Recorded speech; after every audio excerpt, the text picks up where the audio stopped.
Day 176 of the still young Trump administration. They pass the 6-month mark next week. Just after Donald Trump left for France on Wednesday night, we shared with you, if you'll recall, a Politico report that said, quote, top West Wing aides are exasperated by the risk that more damaging news has yet to emerge.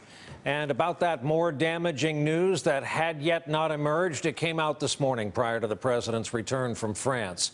NBC News was the first to report that also in that meeting with Don Jr. and the Russian lawyer in Trump Tower last June, a man who was formerly a member of a Soviet counterintelligence unit.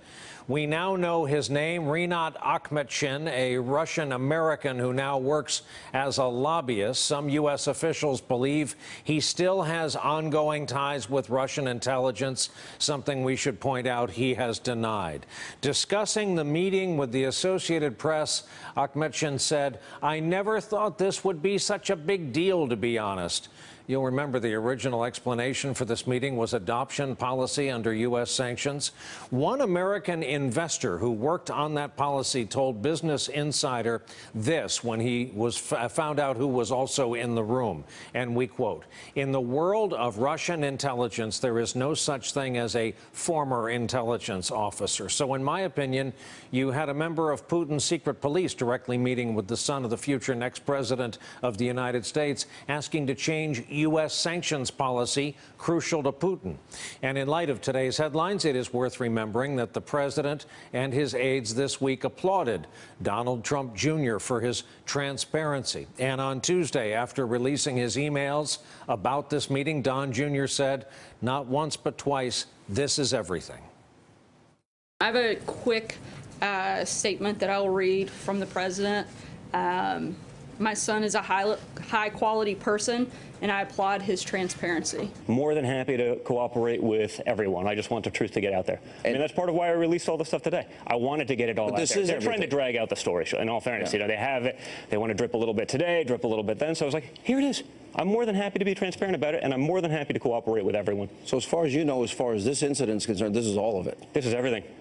This is everything. Can you explain to us why there is this plague of amnesia that affects all these people associated with the campaign and one country and one country only?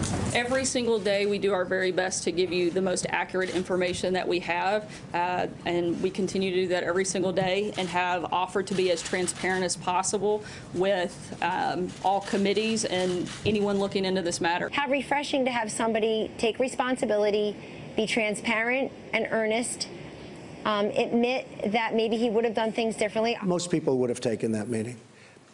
It's called opposition research or even research into your opponent. Zero happened from the meeting. And honestly, I think the press made a very big deal over something that really a lot of people would do. And Mr. Delaney, and you brought us today's news, so I'll start with you.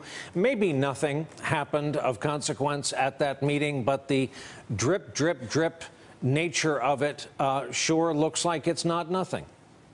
That's absolutely right, Brian. And that's really an interesting point. I mean, even if you take the most innocent explanation of all of this, that it really was a nothing burger and that the kind of things that this lawyer and this lobbyist were talking to the Trump campaign about were of no consequence, the way the Trump folks handled it is just so deeply suspicious. The story changed like 3 times, and then even when Don Jr. went on Fox News and said, "I've told you everything," today we learn he didn't tell us everything. And the person that whose presence was not disclosed happens to be a kind of a political fixer who's represented Russian interests and is in some ways a suspicious character. Maybe not as suspicious as that quote from Bill Browder you read. I don't think he's an agent of Putin's secret police, but he's certainly a guy who's kind of operating in the shadows in Washington, has represented causes that are near and dear to the Putin government, and is somebody whose presence at this meeting is going to interest Bob Mueller and House and Senate investigators. So to not disclose that, you just have to wonder, as a political matter, what the Trump folks are thinking. And Ken, this may not be answerable, may not be known. You may know and be unable to say, so just nod your head. Is there going to be any more from this one meeting? And of course, there were others.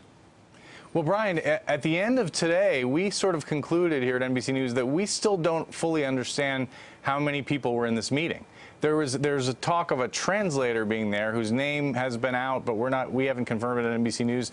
There's potentially another person in the meeting. So I think there's still things to be learned about this meeting, which is incredible, Brian, because, you know, there's been so many chances for the Trump administration to set the record straight and disclose everything. Hey there, I'm Chris Hayes from MSNBC. Thanks for watching MSNBC on YouTube. If you want to keep up to date with the videos we're putting out, you can click subscribe just below me or click over on this list to see lots of other great videos.